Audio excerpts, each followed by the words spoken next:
우리 다 같이 경건한 마음으로 주연저로 두 번째 주일 예배를 드리시겠습니다. 여호와의 규례를 지키는 세상의 모든 겸손한 자들아, 너희는 여호와를 찾으며 공의와 겸손을 구하라. 너희가 혹시 여호와의 분노의 날에 숨김을 얻으리라. 아멘.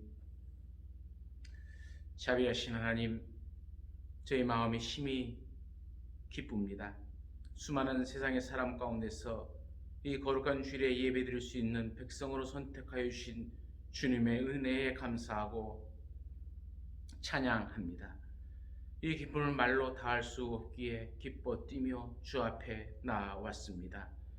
이제 우리가 드리는 찬양과 기도에 더욱 큰 기쁨이 있게 하여 주시고, 하나님의 말씀의 선포를 통하여 감격에 넘치는 경험을 갖게 하옵소서. 2020년 지난 날의 모든 아픔과 슬픔과 고통이 우리에게 큰 교훈이 되게 하시고, 상황들을 통하여 주시는 하나님의 메시지를 가슴 깊이 마음에 새기고 2021년 새해 첫 예배를 드리오니, 이제 교회가 회복되어지고 국가가 회복되어지며 가정이 회복되어지고 우리의 심령이 다시 주께로 다가서는 회복의 하나가 되게 하옵소서. 그리하여 이 백성들로 인하여 기쁨을 이기지 못하시는 하나님을 친히 뵙는 한 해가 되게 하옵소서. 예수 그리스도의 이름으로 기원하옵나이다. 아멘. 찬송가 182장입니다.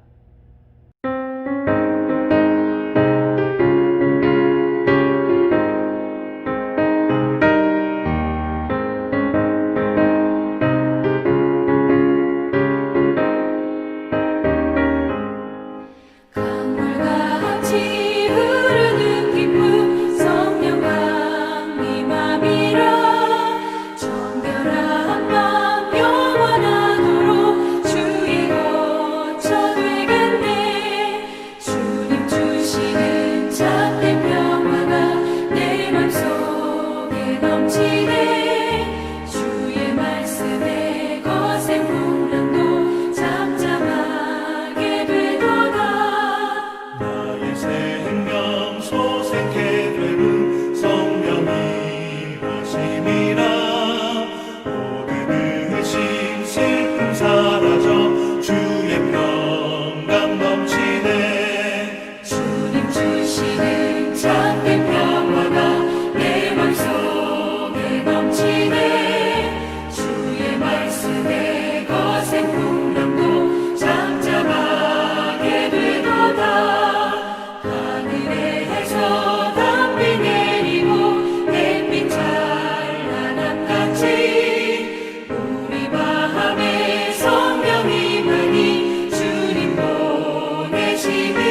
2021년 새해를 맞이하게 하여 주신 하나님 아버지, 우리가 주님 앞에 모여 예배하며 기도합니다. 1월에는 우리의 마음을 깨끗하게 하여 주옵소서. 그동안 쌓인 추한 마음도 모두 덮어버리고 이제는 하얀 눈처럼 깨끗하게 하여서 늘 하나님이 기뻐하시는 거룩한 성도들이 되게 하옵소서. 2월에는 내 마음의 꽃이 싹트게 하옵소서. 하얀 백지에 내 마음의 아름다운 꽃이 또렷이 그려지게 하옵소서. 그 새 희망을 가지고 사는 달이 되게 하옵소서. 3월에는 내 마음에 믿음이 돌아오게 하옵소서. 의심을 버리고 믿음을 가지고 삶에 대한 그 기쁨과 그 확신이 바르게 서게 하옵소서. 4월에는 내 마음이 성실의 의미를 깨닫게 하옵소서. 작은 일, 작은 한 시간이 우리 인생을 결정하는 기회임을 알게 해 주시어서 소중한 시간, 그 시간의 소중함을 다시 한번 마음판에 새기게 하옵소서. 5월에는 내 마음이 사랑으로 설레게 하옵소서. 우리 삶이 아름다운 사랑 안에 있음을 깨닫게 하여 주시고 사랑으로 가슴이 물들게 하옵소서. 그리하여 그리스도의 향기를 나타내는 자녀들이 되게 하옵소서. 6월에는 내 마음에 겸손을 허락하여 주옵소서. 남을 귀히 여기고 자랑과 교만에서 내 마음이 멀어지게 하옵소서. 나보다 남을 낮게 여기라는 주의 말씀이 내 삶의 등불이 되는 달이 되게 하옵소서. 7월에는 내 마음이 인내의 가치를 알게 하옵소서. 어려움을 참고 견디어내게 하옵소서. 그리하여 오랜 기다림이 없는 열매는 좋은 열매가 아님을 깨닫게 하옵소서. 8월에는 내 마음에 쉼을 얻게 하옵소서. 건강을 지키고 나와 남을 여유롭게 볼 수 있는 쉼을 맞는 시간을 주옵소서. 나에게도 남에게도 관대한 시간이 되게 하옵소서. 그리하여 쉼을 통하여 주의 뜻을 더욱더 선명하게 알게 하옵소서. 9월에는 내 마음의 평화를 느끼게 하옵소서. 내 마음의 평화는 내 의지대로 되는 것이 아니라 주님이 주시는 것임을 아는 시간이 되게 하옵소서. 내가 성숙할 때 주 안에서 내가 더욱더 자라남을 깨닫는 귀한 달이 되게 하옵소서. 10월에는 내 마음의 은혜를 주옵소서.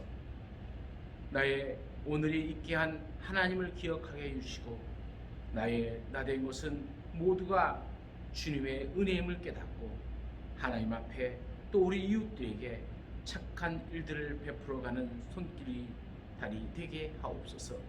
11월에는 내 마음의 욕심이 사라지게 하옵소서. 욕심과 미움을 버리고 주님 안에 나의 빈 마음을 바라보면서 기쁨과 감사로 넘치는 달이 되게 하옵소서. 12월에는 내 마음에 감사가 일어나게 하옵소서. 계획한 일을 이루지 못했던 지난해의 모든 것을 감사하게 하옵소서. 그리하여 2021년을 결산하는 날 하나님의 은총이 끝이 없었음을 고백하게 하여 주시고 나의 이웃이 나의 동반자였음을 깨닫게 하시어 감사로 한 해를 마무리하게 하옵소서. 2021년 새해를 우리에게 주신 예수님의 이름으로 기도드리옵나이다. 아멘. 오늘 우리에게 주시는 우리 주님의 말씀은 사도행전 17장 1절부터 9절 말씀까지입니다. 신약성경 217쪽에 있습니다. 말씀을 봉독합니다. 그들이 암비볼리와 아볼로니아로 다녀가 데살로니가에 이르니 거기 유대인의 회당이 있는지라.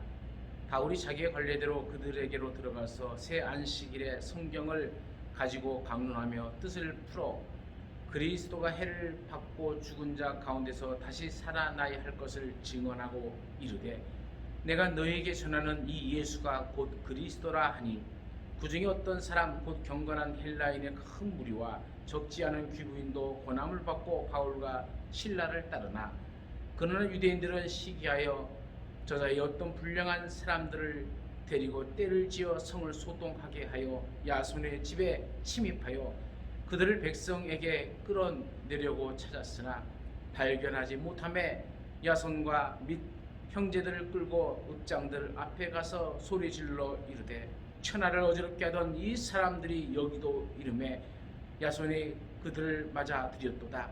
이 사람들이 다 가이사의 명을 거역하여 말하되 다른 임금 곧 예수라 하는 이가 있다 하더이다 하니 무리와 읍장들이 이 말을 듣고 수동하여 야손과 그 나머지 사람들에게 보석금을 받고 놓아주니라. 아멘. 오늘 성가의 찬양은 연예인 합창단이 부르는 찬양입니다.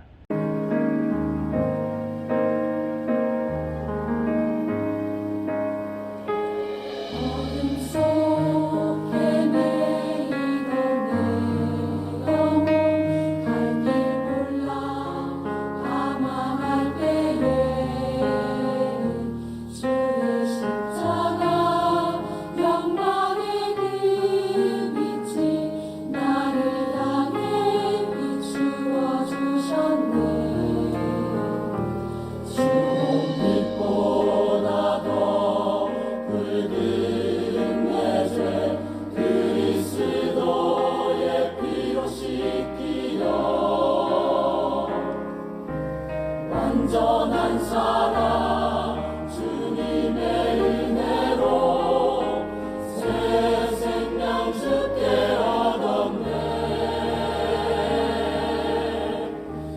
은혜 아니면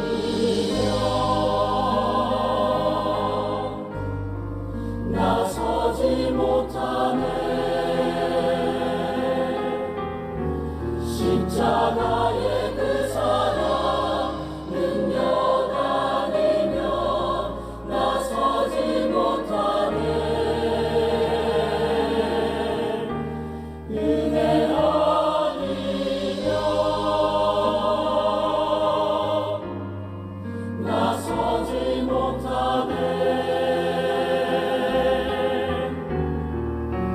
놀라운 사랑, 그 은혜 아니면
따라 불러주시기를 바랍니다.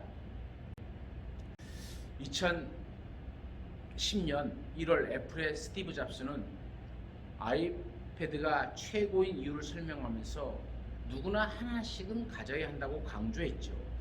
근데 아이러니한 것은 이렇게 이야기한 잡스가 자신의 자녀들만은 절대로 아이패드를 쓰지 못하겠습니다. 이것은 잡스만 그런 것이 아니었습니다. 테크놀로지 업계의 거물들도 자녀들에게 비슷한 제약을 하고 있었습니다. 참 당혹스러운 일이죠. 공인된 세계 최고의 테크놀로지 전문가들이 자신의 자녀들에게는 테크놀로지를 제약하는 이유가 무엇이겠습니까? 이들은 중독의 위험성을 알고 있었기 때문입니다. 이들은 자기 자녀들에게 테크놀로지를 금지시킨 것은 중독 물질과는 다른 온갖 장점을 가진 이 기기의 매력에 아이들이 취약하다는 사실을 알았기 때문입니다. 중독에 대한 강의를 하는 김영환 목사님이라는 분이 계십니다. 그는 중독에 대해서 이렇게 말합니다. 중독은 이 시대의 하나님의 사람들을 사탄이 철저히 강력하게 묶고 있는 죄의 사슬이고 덫이다. 중독은 한마디로 끌림을 당하는 현상이라고 할 수 있습니다. 나도 모르게 끌림을 당하니 중독이 되는 것이죠. 이 세상 살아가는 사람들을 가만히 보면 이 이끄는 삶을 살아가는 사람이 있는가 하면 이끌림을 받는 삶을 살아가는 사람들이 있습니다. 이끄는 삶을 사는 사람은 능동적인 삶을 사는 사람이고 이끌림을 받는 사람은 수동적인 삶을 사는 사람이죠. 우리는 때로 내가 원해서 따라가기도 하고 원하지 않지만 얼떨결에 끌림을 당하기도 합니다. 내가 원하지 않는데 따라가는 것은 내가 약해서 그렇습니다. 내가 강하면 따라가지 않는데 약하니까 끌려가는 것이죠. 내가 원해서 따라가는 것은 무엇인가 끌리는 것이 있기 때문이죠. 사람은 그냥 따라가지 않습니다. 내가 원해서 따라가는 것은 나를 끄는 힘이 있기 때문에 그렇게 하는 것이죠. 권력의 이끌림을 받는 사람은 그 인생이 권력에 따라 움직입니다. 정치를 하는 사람들의 가장 큰 이유는 권력과 명예욕 때문일 것입니다. 말로는 시민을 위하여 국민을 위한다고 하는데 그 중심에 들어가면 권력과 명예욕이 가득 차 있습니다. 이 정치에 한번 맛을 본 사람은 그것을 끊기가 힘들다고 합니다. 왜 그렇습니까? 그 인생이 그것에 이끌림을 받기 때문에 그런 것이죠. 돈에 이끌림을 받는 사람도 마찬가지입니다. 그 인생이 돈에 따라 움직입니다. 이 사람은 돈만 벌 수 있는 일을 하면 무슨 짓이든지 합니다. 인생의 주체가 이미 돈이 되었기 때문에 그렇습니다. 또 다른 사람들의 말에 이끌림을 받는 사람도 그렇죠. 자신의 생각과 의지는 없고 남의 이야기만 듣고 판단합니다. 남이 하라는 대로 인생을 사는 것이죠. 하지만 하나님의 백성들은 이 세상의 것에 이끌려서는 안 됩니다. 도리어 세상을 끌고 가는 사람이 되어야 될 줄로 믿습니다. 바울은 2차 전도 여행 중에 빌립보를 떠나 암비블리와 아볼로니아를 거쳐 데살로니가에 이르게 되어집니다. 바울은 데살로니가에 도착해서 늘 하던 대로 회당에 들어가서 3주 동안 성경을 강론합니다. 바울은 구약 성경에 나타나 있는 예수 그리스도에 대한 예언의 메시지를 하나하나 풀어 전하면서 예수가 그리스도라는 것을 전하고 있죠. 예수가 그리스도라는 것은 곧 예수가 구원자라는 뜻입니다. 바울이 복음의 메시지를 듣고 어떤 경건한 헬라인의 큰 무리와 적지 않는 귀부인들은 예수를 그리스도로 고백하기 시작하면서 바울과 신라를 따라갔습니다. 하지만 유대인들은 그렇지 않았습니다. 유대인들은 불량배를 동원하여서 소동을 일으킵니다. 뿐만 아니라 바울이 야손이라는 사람이 집에 머물고 있다는 정보를 입수하고 야손의 집에 쳐들어갑니다. 야손은 이미 바울을 피신시키고 그들을 맞이합니다. 불량배들은 야손의 집에서 바울을 찾지 못하자 야손과 함께 있는 사람들을 끌고 읍장 앞에 가서 큰 소리로 외칩니다. 천하를 어지럽게 하던 이 사람들이 여기도 이름에 야손이 그들을 맞아들였습니다. 이 사람들이 다 가이사의 명령을 거역하여 말하되 다른 임금 곧 예수라는 하는 이가 있다 하더이다. 이 말을 듣고 무리와 읍장들은 소동을 하게 되어집니다. 결국 야손과 나머지 사람들은 보석금을 내고 풀려나게 되어집니다. 유대인들은 왜 불량배들까지 동원해서 바울을 잡으려 하는 것일까요? 왜 복음을 전하는 것을 방해하려고 하는 것일까요? 바로 예수 그리스도는 세상을 끌어당기는 강력한 중력과 자석이 있기 때문입니다. 중력과 자석은 공통점이 있죠. 서로 끌어당깁니다. 우리가 높이뛰기를 해도 다시 땅으로 떨어지는 것은 중력 때문이죠. 사과가 땅에 떨어지는 것도 중력 때문입니다. 무엇이든지 높은 곳에 떨어뜨렸을 때 땅으로 떨어지는 것은 중력 때문에 그렇습니다. 만물력이나 인간이나 물건을 언제나 땅으로 끌어잡는 힘이 있습니다. 자석도 마찬가지입니다. 강력하게 쇳덩어리들을 잡아 끌어당깁니다. 쇠붙이들은 자석만 갖대 대면 다 자석이 달라붙습니다. 그런데 그 자석은 같은 그 길이 아무리 끌어당기려 해도 끌어당기지 못합니다. 예수 그리스도는 자석보다도 더 강력한 세상을 끄는 힘이 있습니다. 이 그리스도의 끌어당김은 같은 극만 아니라 다른 극도 다 끌어당깁니다. 유대인들은 이것을 경험한 사람들입니다.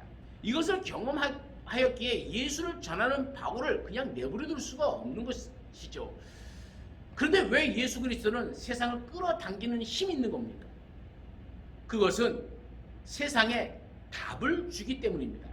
사람들은 자신의 문제에 해답을 찾아 헤매고 있습니다. 인생의 해답을 찾아 방황합니다. 하지만 세상 그 어느 곳에도 시원한 답을 줄 수 있는 곳은 하나도 없습니다. 인생의 가장 중요한 문제의 답은 예수님에게서 찾을 수 있는 것입니다. 그래서 정말 인생 중요한 죄와 이 죽음의 문제를 진지하게 고민한 사람은 예수님의 말씀을 들을 때에 주저없이 예수님을 믿기로 선택을 합니다. 그러나 예수 그리스도만이 세상을 끄는 힘이 있는 것이 아니죠. 사탄도 세상을 끄는 강력한 힘이 있습니다. 육신의 정욕과 안목의 정욕과 이생의 자랑으로 사람들을 끌어당깁니다. 마귀 유혹에 빠져서 사단에게 끌림을 받는 사람은 예수님을 거부하게 되어집니다. 그래서 사단의 도구가 되어 믿는 자들을 핍박합니다. 예수께 끌림을 받지 못하도록 핍박하고 끊임없이 방해합니다. 바울이 바로 그런 사람 아니었습니까? 그가 사단에게 이끌림을 받았을 때는 예수 믿는 사람들을 핍박했습니다. 하지만 예수님께 이끌림을 받는 자가 되어 보니 이제 예수님 때문에 핍박받는 자가 되어진 것이죠. 그리스도인은 그리스도를 따르는 자요 그리스도께 속한 사람이라는 의미입니다.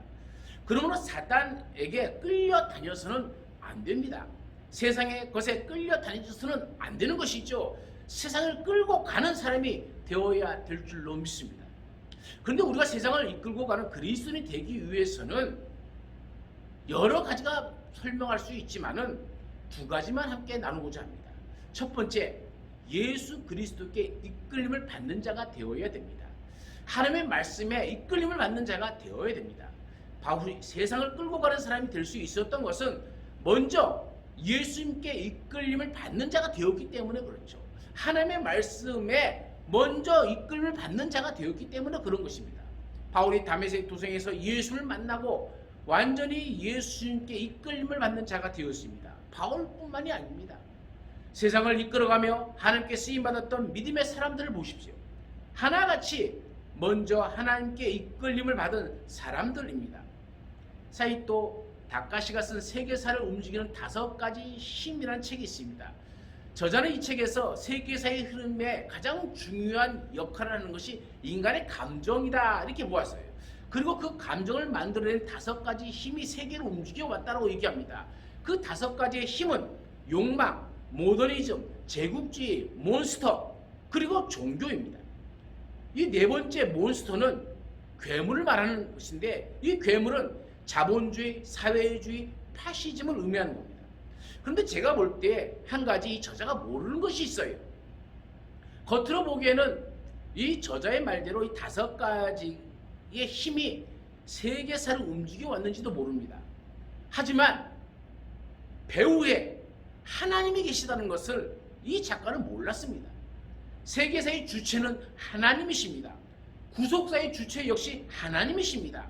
하나님이 이 세상을 이끌어 가시기에 결국 하나님께 이끌림을 받는 사람이 세상을 움직이는 것이죠. 실제로 하나님께서는 하나님께 이끌림을 받는 사람들을 통하여 이 세상을 이끌어 오셨습니다. 앞으로도 그렇게 하실 것입니다. 오늘 우리가 살아가는 이 시대의 문제가 무엇입니까? 리더십의 부재이죠. 정치계를 보아도, 경제계를 보아도, 종교계를 보아도 그렇습니다. 특히 한국 교회를 보더라도 한경직 목사님 이후로 정신적인 지주 역할을 하는 리더가 보이지를 않습니다. 물론 교단을 대표하는 목사님들이 계시지만 한국 교회 전체를 아울러 한경직 목사님처럼 정신적으로 이끌어갈 수 있는 목사님은 없습니다. 그 원인이 어디에 있습니까?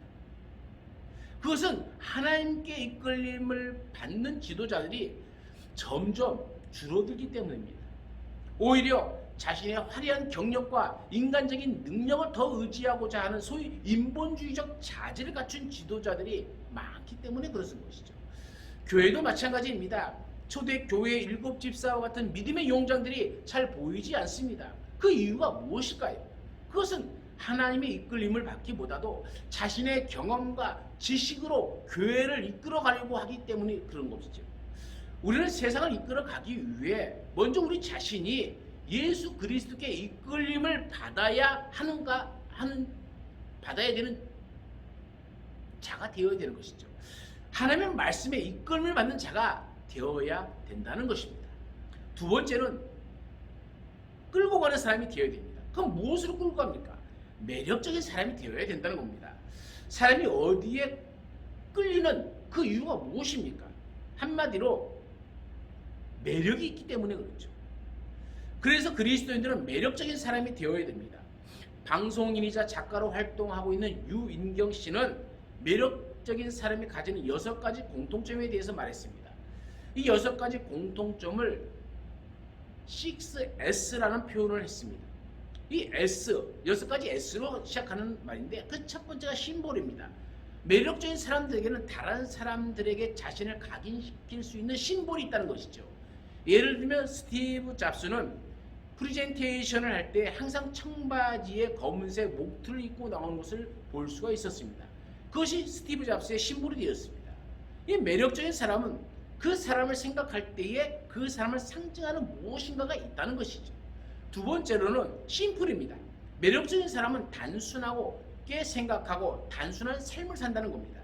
세상은 너무 복잡한데 그 복잡한 세상 가운데 이 매력적인 사람들은 단순함을 추구하며 산다는 것이죠. 세 번째는 스터디입니다. 매력적인 사람들은 끊임없이 공부한다고 합니다. 유인경 씨는 이렇게 말합니다. 21세기의 상류층은 돈 많은 사람이 아니다. 21세기 상류층은 문화체험이 많고 인문학적 콘텐츠가 많은 사람이다. 공부하라고 해서 책으로만 하는 공부를 말하는 것이 아니라 삶에서 얻는 경험이나 체험 등으로 얻어지는 그 공부를 말하는 것이죠. 매력적인 사람은 그래서 평생에 배우는 사람, 공부하는 사람인 것이죠. 네 번째는 서프라이즈입니다. 매력적인 사람은 남의 말을 잘 경청하고 감탄을 잘 해준다는 거예요. 사람들과 대화를 해보면 자신의 말을 듣는 사람에게 마음이 끌리게 되어 있습니다. 특히 감탄사까지 넣어가면서 내 말을 경청해주면 더 이야기하고 싶고 그 사람에게 더 끌려갈 수밖에 없는 것이죠. 다섯 번째는 스위트입니다. 매력적인 사람은 따뜻하고 부드럽습니다. 부드러움이 강함을 이긴다고 그러지 않습니까? 매력적인 사람들은 부드러우면서 따뜻하다는 겁니다. 마지막 6번째가 스마일입니다. 매력적인 사람들은 늘 웃는다는 거예요. 옛말에도 그러잖아요. 웃는 얼굴에 침 못 뱉는다 그러잖아요. 늘 웃는 사람을 만나면 우울하다가도 기분이 좋습니다. 그 웃음 바이러스에 의해 전염이 되는 것이죠. 미소와 웃음은 다른 사람들에게 즐거움을 줍니다. 그러니 그런 사람에게 끌릴 수밖에 없는 것이죠. 여러분이 6가지 중에 몇 가지나 소유하고 계십니까? 그런데 그리스도인 우리는 이 모든 조건보다도 우선되어야 하는 매력적인 조건이 있습니다. 그것은 바로 그리스도인다움이죠. 그리스도인답다라는 것은 다르게 표현하자면 그리스도의 향기를 내는 사람이 되어야 된다는 겁니다. 고린도후서 2장 15절에는 우리는 구원받은 자들에게나 망하는 자들에게나 하나님 앞에서 그리스도의 향기다라고 얘기합니다. 우리의 삶 가운데 그리스도의 향기가 나타나야 됩니다. 꽃에만 향기가 있는 것이 아닙니다. 사람이 살아가는 삶 가운데도 향기가 있어야 됩니다. 어떤 사람의 삶은 사람을 기분 좋게 하는 삶의 향기를 내뿜습니다. 힘이 되는 향기를 내뿜습니다. 하지만 어떤 사람의 삶은 악취가 납니다. 역겨운 냄새가 납니다. 그 사람 곁에 가기가 싫습니다. 그리스도인들은 이 세상을 이끌어가기 위해서는 그 삶 가운데 그리스도의 향기가 나야 합니다. 그 향기를 맡고 사람들은 매력을 느끼게 되는 것입니다. 김광균 선교사님이라는 분이 계시죠. 반히엔 대학교와 호치민 기술사범대학교에서 한국학 부교수로 섬기고 계십니다. 또한 NGO 단체인 글로벌 호프 베트남 대표로 섬기고 계시죠. 이 선교사님이 늘 말씀하시기를 하나님께서 이끌어 주신 만큼 하신다는 말씀을 합니다. 무엇인가 성과를 내려고 남에게 보여주기 위해서 무리하게 하지 않는다는 것이에요. 하나님께서 이끌어 주신 만큼만 한다는 겁니다. 특별히 선교사님은 사람을 키우고 세우는 사역을 잘 감당하시죠. 한국 학부 교수님으로 섬기다 보니까 베트남 학생들을 한국에 있는 대학과 연결을 시켜주고 유학을 보내주는 것이죠. 그러면서 그 아이들과 친밀한 교제를 가지면서 복음을 전합니다. 그 열매가 지금 조금씩 나타나고 있습니다. 선교사님이 연세가 60 중반쯤 되셨는데 참 매력적인 분이세요. 이 제자들에게 선생님이 어떠냐고 물었더니 이 선교사님을 향해서 제자들은 모두 다 좋아하는 넘버원이라는 말을 씁니다. 베트남 교인들 사이에서도 선교사님이 인정을 받으셔서 중요한 역할을 감당하고 있습니다. 그 이유가 무엇일까요? 가장 큰 이유가 선교사님이 친히 얘기하기를 정직이었습니다. 이 선교사님은 단 한 번도 뇌물을 받아본 적이 없다고 합니다. 처음에는 그것 때문에 오해를 받기도 했지만 나중에는 그것이 오히려 다른 사람들에게 신뢰를 받는 계기가 되었다는 것이죠. 그것이 선교사님의 가장 큰 매력이었습니다. 정직하게 사는 것, 그것이 바로 그리스도의 삶인 것이죠. 그리스도의 향기를 바라는 삶인 것입니다. 우리도 세상을 끌고 가는 사람이 되어야 됩니다. 그러기 위해서는 먼저 내 자신이 끌림을 받아야 됩니다. 예수 그리스도에게 이끌림을 받아야 됩니다. 하나님의 말씀에 이끌림을 받아야 됩니다. 그리고 나서 우리는 끌고 가는 사람이 되어야 됩니다. 그러기 위해서는 매력적인 사람이 되어야 됩니다. 세상 사람들에게 그냥 따라오라고 하면 따라오지 않습니다. 콧방귀를 낍니다. 우리가 그리스도인다운 삶을 살아갈 때에 매력적인 삶을 될 때에 그 매력을 보고 사람들이 쫓아오는 것이죠. 그 그리스도의 향기를 바라는 사람이 되어야 됩니다. 저와 여러분이 예수 그리스도께 이끌림을 당하고 또 예수님의 향기를 바라는 그리스도인이 되어서 2021년에는 하나님의 말씀에 끌림을 받고 세상을 끌고 가는 놀라운 능력의 그리스도인들이 되어지기를 간절히 축원합니다. 우리 가운데 함께 하신 하나님, 오늘 우리와 함께하여 주셔서 2021년 새해를 주셨습니다. 그리고 이렇게 첫 예배를 드립니다. 이제 다짐합니다. 2021년도에는 무엇보다도 예수 그리스도에게 끌림을 당하고 하나님의 말씀에 끌림을 당하는 사람이 되겠습니다. 그리고 매력적인 사람이 되어서 세상을 끌고 가는 하나님의 자녀가 되겠습니다. 그리스도의 향기를 내어 뿜는 아름다운 자녀의 삶을 살겠습니다. 주님, 우리와 함께해 주시어서 우리로 이 결단이 흐지부지해지는 결단이 아니라 마지막 결산하는 그날에 충성되이 살았다, 아름다운 삶을 살았다, 그리스도의 향기가 나타났다라는 칭찬을 받는 삶이 되게 하옵소서. 2021년 모든 해를 주 앞에 맡기우며 예수님의 이름으로 기도드리옵나이다. 아멘. 찬송가 545장을 부르시겠습니다.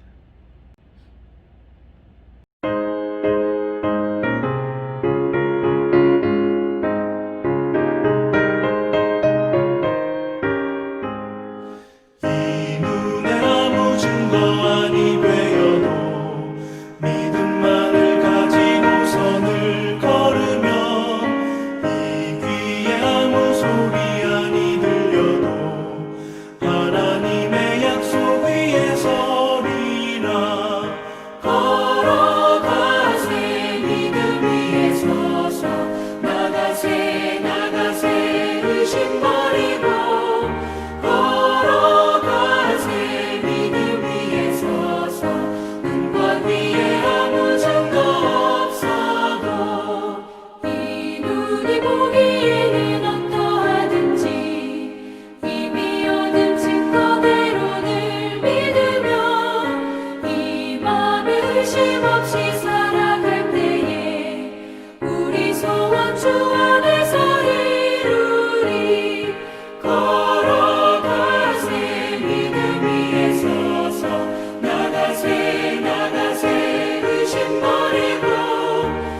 먼저 우리 자신이 예수 그리스도께 이끌림을 받는 사람이 되기를 다짐합니다. 하나님의 말씀에 이끌림을 받는 사람이 되어지기를 다시 한번 다짐합니다. 그리고 우리는 매력적인 사람이 되어서 다른 사람들을 끌고 가는 사람이 되는 한 해가 되기를 다짐합니다. 그리고 이제 그리스도의 향기를 바라는 사람이 되기 위해 세상 속으로 나아가는 주의 자녀들과 저들의 가정과 기업 위에 이 나라와 민족과 주께서 세우신 모든 교회들을 위해 우리 주 예수 그리스도의 한량없는 은혜와 하나님 아버지의 크신 사랑하심과 성령님의 교통하심과 치료하심과 역사하심의 은총이 머리 숙인 하나님의 자녀들 가운데 영원토록 함께 있을지어다. 아멘.